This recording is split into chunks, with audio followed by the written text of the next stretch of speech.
Hello' everyone, পুনৰ এটি নতুন ভিডিঅ'ৰ সৈতে মই মধুমিতা। আৰু আজি ৰাতিপুৱাই মই ভ্লগটো ষ্টাৰ্ট কৰিলোঁ। আৰু আজি ৰাতিপুৱাই মই খাবলৈ যোগাৰ কৰি লৈছোঁ এটা চিৰাল। আৰু বাৰীৰ হয় কিন্তু দেই চিৰালটো, আৰু বাৰীতে খুব ধুনীয়াকৈ পকিছে, একেবাৰে গছতে পকাই ছিঙি আনিলোঁ। কেইদিনমানৰ আগতে ছিঙিব লাগিছিল, বহুত বেছিয়ে পকি গ'ল। আৰু এতিয়া মই এনেকৈ পিচকৈ কাটি লৈছোঁ। আৰু গছতে পকা চিৰালটো খাবলৈ সঁচাকৈ খুব ভাল হয়, মিঠা হয়।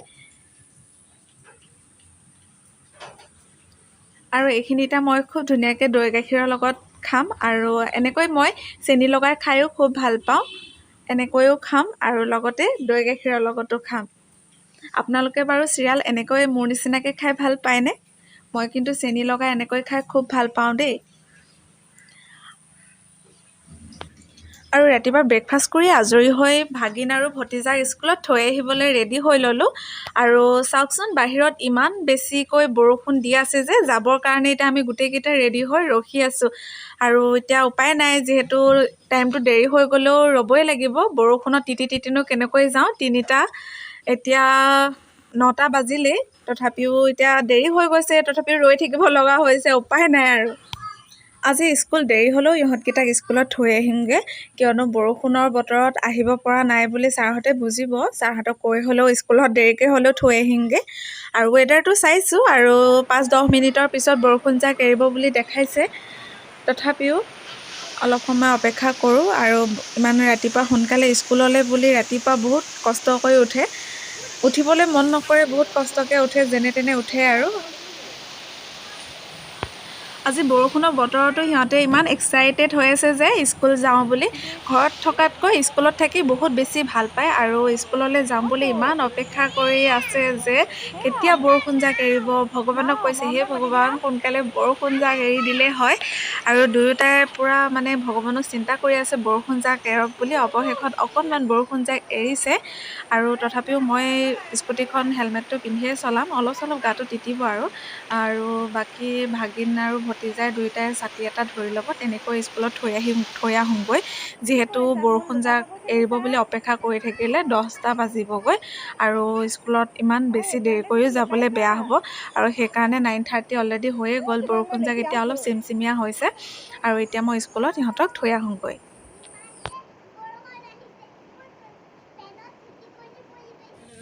আৰু এয়া আমাৰ ঘৰৰ খুব ধুনীয়াকৈ বাৰীতে ফুলিছে ফুল। মই ৰুই থৈছিলোঁ এনেকৈ, খুব ধুনীয়াকৈ এজোপা তুলসীৰ তলত মই ৰুই থৈছোঁ। তুলসী গুৰিটোত ইমান ধুনীয়াকৈ ফুলি আছে, চাওকচোন কিমান ধুনীয়াকৈ।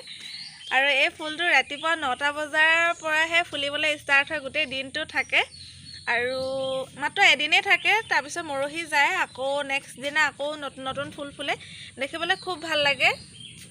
এই ফুলটোৰ নামটো নাজানো, কিন্তু দেখিবলৈ ভাল লাগে। সেইকাৰণে মই এনেকৈ ফুলৰ টাবতো ৰুই থৈছোঁ, আৰু এনেকৈ ৰুই থৈছোঁ। চাওকচোন কি ধুনীয়া লাগে। আৰু এয়া মই ৰোৱা ভোট জলকীয়া, আৰু এইফালে লাগি আছে এয়া জলকীয়া, নিজেই ৰোৱা জলকীয়া। আজি গছত নিজে ছিঙিবলৈ পাইছোঁ, সঁচাকৈ খুব ভাল লাগিছে। খুব ধুনীয়াকৈ এটা জোকাতে কিমান লাগিছে চাওকচোন, বহুত বেছিকৈ লাগিছে। আৰু এইফালে কণ জলকীয়া ৰুইছিলোঁ, আৰু কণ জলকীয়া লাগিছে, কিমান ধুনীয়া হৈছে। আৰু অমিতা এজোপা ৰুইছিলোঁ, আৰু বাকী এইজোপা সৰু, বাকী ডাঙৰখিনি লাগি আছে বাৰু। সৰুজোপাও ডাঙৰ হৈছে খুব ধুনীয়াকৈ। আৰু এয়া বাৰীৰ কণ বিলাহী, পকাকেইটা ছিঙি খালোঁ দালিত দি, আৰু বাকী এতিয়া কেঁচাখিনি আছে। আৰু এয়া বাৰীত গোল নেমু লাগিছে, চাওক কিমান বেছিকৈ গোল নেমু লাগিছে। আমাৰ বাৰীত বহুত বেছি গোল নেমু লাগিছে এইবাৰ, পূৰা গছ ভৰি লাগিছে। আৰু বাৰীতে এয়া ভাত কেৰেলা লাগিছে, বহুত লাগিছে ভাত কেৰেলা এইবাৰ।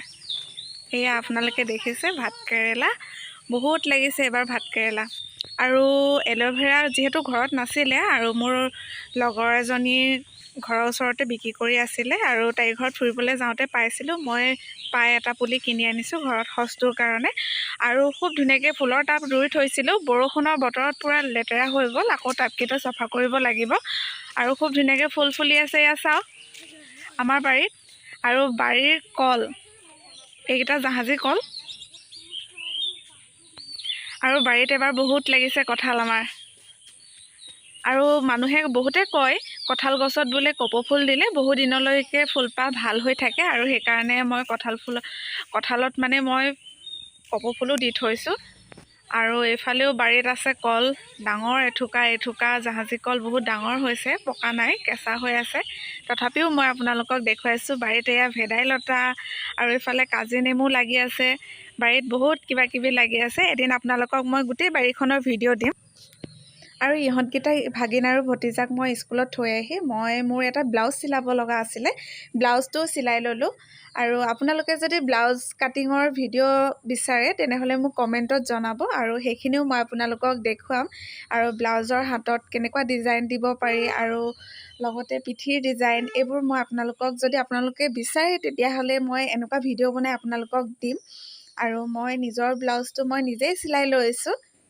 এয়া আপোনালোকে দেখিছে। এতিয়া যিহেতু স্কুলত থৈ আহি মই আজৰি সময়ছোৱা মই এতিয়া এনেই থকাতকৈ মই ব্লাউজ এটাকে কাটিং কৰি চিলাই ল'লোঁ।